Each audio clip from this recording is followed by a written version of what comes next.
In this video presentation, I will discuss the requirements for submitting a research project for the Junior Science and Humanities Symposium.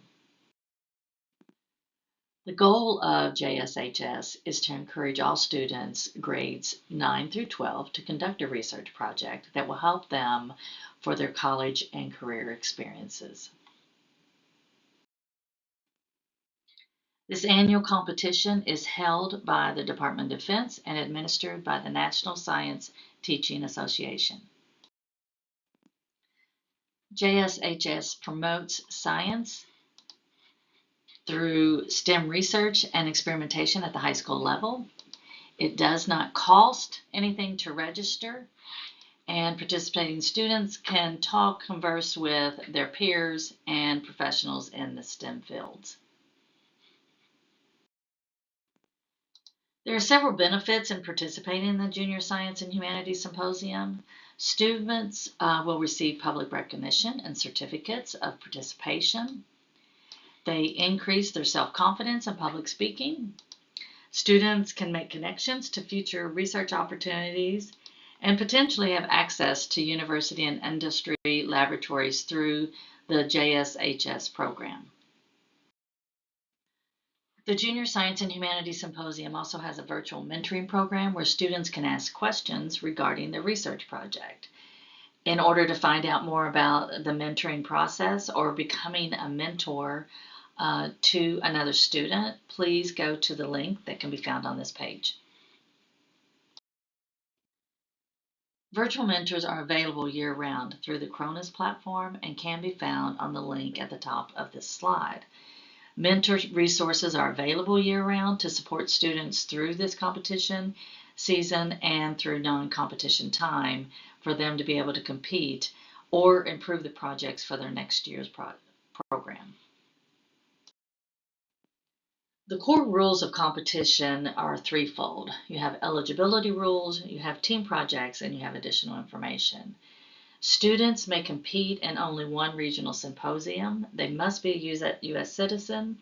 Students can continue their project investigation by only adding to the existing data, so no new variables can be added. And students may present a report on their work done as part of their class project, or they can do a science fair or summer research project. For team projects, they must have a team leader, and the leader presents the results of the group. Judges use the same criteria for both individual and team projects, and the presentation should focus on the coordinated efforts of all the team members, meaning everybody should have a say in what is actually done. If a team project is selected as a finalist, the same presenter must present at the National Symposia as well. As far as additional information, projects that are demonstrations are really not appropriate for JSHS. The time and the date the students present their project is determined by the regional and national symposia, and a student must be present at the assigned time or risk disqualification. Upon registrations, students will need to have a written, at a minimum, 5-page paper and an abstract, and they need to have a statement of outside assistance. That means anybody that's helped them on their project. And the registration is firm, and all materials are required by the regional deadline. Written and oral projects include the student's original research, acknowledgement of assistance from the teacher or a mentor, a parent, or even another student. Students must communicate their role in the research. Students are forbidden to use ChatGPT or any other AI tool in their report. And if they do use any AI in any part of their research, it must be acknowledged on that form. Students do not need to have a teacher or a mentor to register for the competition.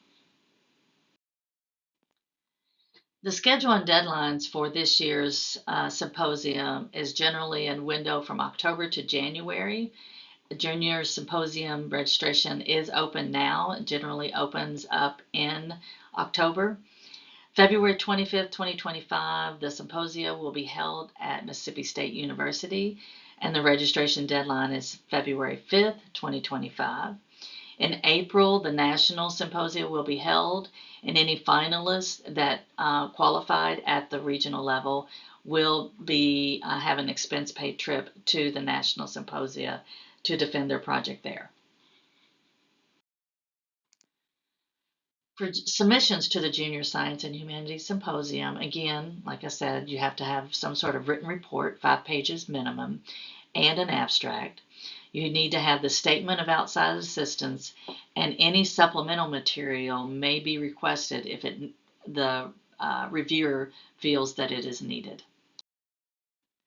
Students will be judged by a panel of judges. Our program requires a poster and an oral presentation when they come to the regional level. Then at the national level, they may be required to do both the oral and poster presentation as well. There are 8 basic categories that are involved in the Junior Science and Humanities Symposium, but they encompass a lot of disciplines. So before you set and do your project, find the category that your project belongs in, making sure that you fit into the network of subcategories that are offered by the symposia. Abstract preparation goes as follows. You have to have a maximum of 250 words. Make sure that it accurately displays everything that you did in your research. It's meant to actually provide interest and curiosity on your topic, to cover everything from beginning to end of your research. If you need additional help in writing your abstract, there is a video on our State Science Fair website that will guide you through the process and mechanism of writing a proper abstract. The abstract format goes as follows. It requires 1-inch margins and 12 Times New Roman font.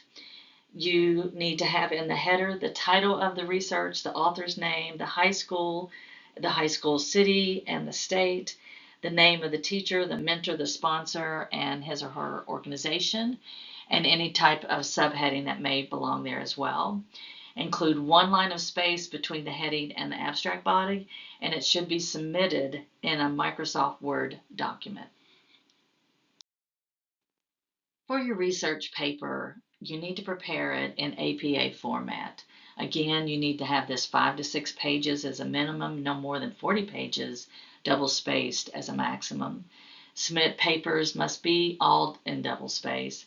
And then any graphs, photography, tables, charts, and so on can be in the paper. Just make sure that you have a disclaimer and that you have cited the material where it was taken from. Keeping in mind that you're writing this paper in APA format, you need to have a title page or a cover page with your name, your school address, and the title of the research. Any acknowledgement that you may have, you can put there on that title page as well, keeping in mind that it needs to be 1 or 2 sentences long. And if you worked with non-human vertebrates or human subjects, then you need to have a statement that you followed state and federal regulatory guidelines for the humane and ethical conduct of your research. After your cover page, you're going to do a table of contents, the introduction, the materials and methodology, the results, the discussion and conclusion, and then references or literature cited. After that, any appendix that you may have that you want to add, like your raw data or additional tables that you want to put, then you would put that at the end of your paper. Because our access to so much information online, plagiarism is something that students need to be very aware of. So all abstracts and research papers must be original work. The research paper has to have supporting materials because we want to know that you are doing research, but make sure that you are citing the information properly. No submission can include a trademark materials without written permission from the owner. And the symposium expects all students to submit their own work, and that again goes along with that statement of outside assistance. And if there's plagiarism that is suspected, and or found, then the submission could be or will be disqualified. Anytime a student does a vertebrate animal or human subjects paper, it has to be conducted under direct supervision of a qualified scientist or mentor. It must have approval, and all the protocol must be followed for any local, state, and federal regulations. And there must be some form of acknowledgement of the student that proper procedures were followed and protocols must be followed that are actually presented in the paper. So general guidelines for vertebrate animals. So animals must be lawfully acquired and within the animal production compliance regulation and treated properly with no surgery, injections, or taking of blood outside a laboratory setting. Also, review, if you're not sure, the Regeneron International Science and Engineering Fair rules, and that will help you to understand the vertebrate and human subject requirements for conducting research. Again, when doing human subjects, if you follow the ICEF rules, then those guidelines will be met. But just remember that you can't use drugs or food or beverage to measure the effect on a person. Projects that involve exercise and the effect of pulse or respiration must be approved and on file. If your research involves administration of questionnaires or surveys, a proper consent must be there. No human cultures of any type, meaning that you can't swab someone's mouth or throat or skin and grow that culture. And tissues must be purchased from a reputable biological supply house or research facility. And only human blood that may be used is that which is purchased or obtained from a blood bank, a hospital, or a lab. You cannot draw blood from someone and use it in your science fair project. The rule does not preclude a student making use of data collected by blood tests not made exclusively for the research project. Blood may not be drawn exclusively for this project. Experimentation involving human subjects requires direct supervision from a committee of individuals, and non-regulated research institutions should establish a committee of people who know this project and understand the requirements so that they can make sure that all regulations and guidelines are being followed. The requirements for the oral presentation at the symposia are as follows. It cannot be longer than 12 minutes, and it is followed by a maximum of 6-minute question period. There is a moderator that will help the student to stay on schedule and will field any questions. At that 12-minute point, the student speaker must stop the presentation even if he or she is not finished. Following the presentation, the session moderator will ask the judging panel the questions. If time permits, the speaker may entertain questions from the audience while exchanging appears interesting and relevant.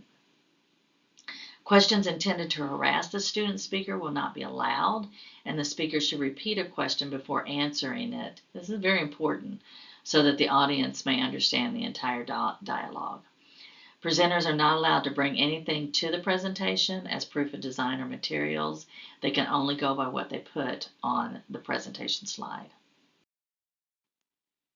So when you are constructing your PowerPoint, you need to follow basic steps. Step 1, you've got to embed any video or presentation developed into the PowerPoint. Save the PowerPoint to a thumb drive.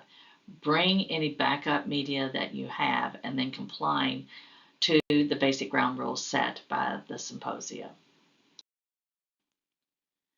The ground rules for making a video for the symposia are as follows. The video portion cannot take up more than 1 minute of the presentation and must be directly relevant to the project. So make sure that if you're going to put a video in, it's important. No audio or background music is permitted other than the sounds that can be an integral part of the research. Recorded or mechanically produced narration is not permitted, and narration must come from the speaker. Video and audio, if any, may be used only for the aspects of the presentation that cannot adequately be presented in a slide. So the video material presented must be part of the research and should not be a substitute for any of the research or presentation of the data. Videos must not be used for presentation and common procedures, illustrating equipment, or showing laboratory facilities. And videos should illustrate work that was done and should not be used for the stimulation or aesthetic value. So when constructing your posters, students must be prepared to have a short, what they refer to as an elevator speech, up to 3 minutes to share with judges and answer any questions asked by the judge during the review of their project. The materials for the poster can be pre-printed or handwritten and may be attached to a trifold board as one large sheet or in pieces. There are several requirements for the poster presentation, and I'm only going to point out some major ones.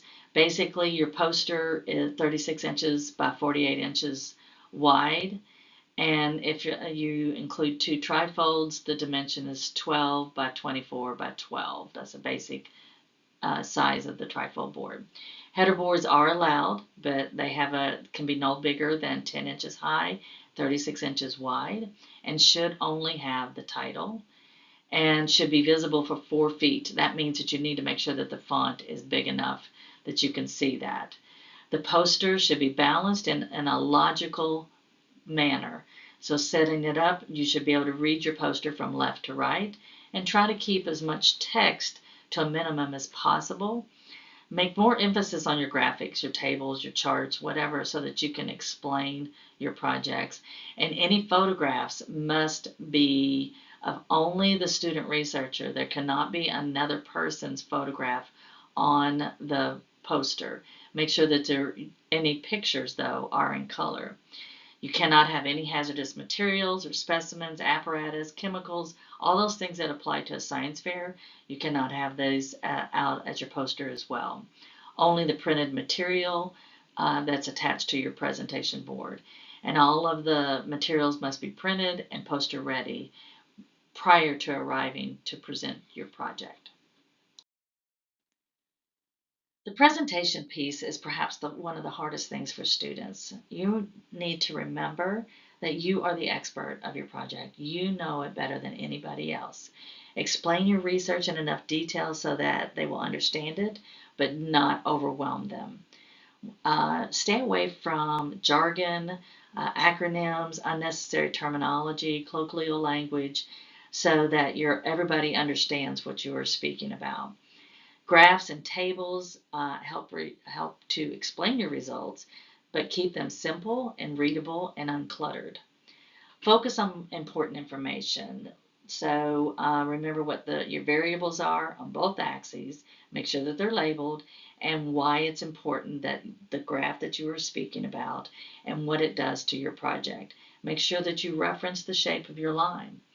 Deliver your presentation at a comfortable pace. Try not to speak too quick, but practice your presentation before a mirror, before a friend, before a parent. Videotape yourself and then go back and look at it and review the timing. Listen to the advice that people give you, but also make sure that you speak to your teacher or your mentor so that they can give you advice as well. If additional equipment, when available, is needed, then you can actually have 3 different things: an LCD projector, a projection screen, and a laser pointer. You can have your computer there that is Microsoft based and a Adobe format, and students should not bring additional props when they're presenting. Equipment operators will not be available for each session, and so this generally only applies to the national competition. For the regional competition, there are no projectors or screens and such. Simply you and the poster would be presenting to the judges that are listening to your research presentation. The judging process and criteria are set by the Symposium, and below are the basic things that you need to review. Just remember the scores are going to be tallied, and then there's going to be a discussion about the projects amongst the members who are actually reviewing your project. You can always go back and look at the rubrics, which are available on the Symposium website as well. You need to make sure that you have told them about the statement and identification of your research problem. What is the scientific thought behind your project? Is the creativity, the innovation, how long you spent on it? Did you spend 4 days or did you spend 4 months? Research and engineering design and procedures are very important, plus looking at how logical your conclusion is and relevant to your research project. What did you learn when you did your research project? And how can it be used in your field for the betterment for all those that are impacted by your research? And then skill in communicating. So how well you communicate what you want and what you want your audience to know and gain from your research. At the regional level, finalists can receive 3 monetary awards, but places 1 through 5th will be acknowledged. So there's a total of $4,500 of tuition scholarship that will be given. First place will get $2,000, second place will get $1,500, and third place will receive $1,000. Students who place 4th and 5th will actually still be able to attend the international symposia. They just don't get a monetary cash award. All places 1 through 5 will have an all expense paid trip to the national symposia. So payment comes at a particular schedule that is set by the symposia group. So the top 3 finalists will be paid on or before August 1, that they begin their first year of college enrollment, and payments are made directly to the college and not to the student. For the national scholarships, the top 3 finalists and the oral presentation in each subject category, and the scholarships are paid in 4 equal installments over 4 years of the student's college beginning in August. And payments will be made again directly to the college or the university and not to the student. For multiple scholarship awards, students who receive the regional and national in the same year or in multiple years, scholarship payments are going to be added and dispersed just like they would be for the national and the regional scholarships above. A total of all of the scholarships will be paid at the beginning of the student's first year of college enrollment, and then a total of all national scholarships will be paid out in 4 equal installments over those 4 years. So any questions that you may have regarding the Junior Science and Humanities Symposium competition, you can go to the website here. You can use this QR code. And we look forward to seeing you at our future competition. Thank you.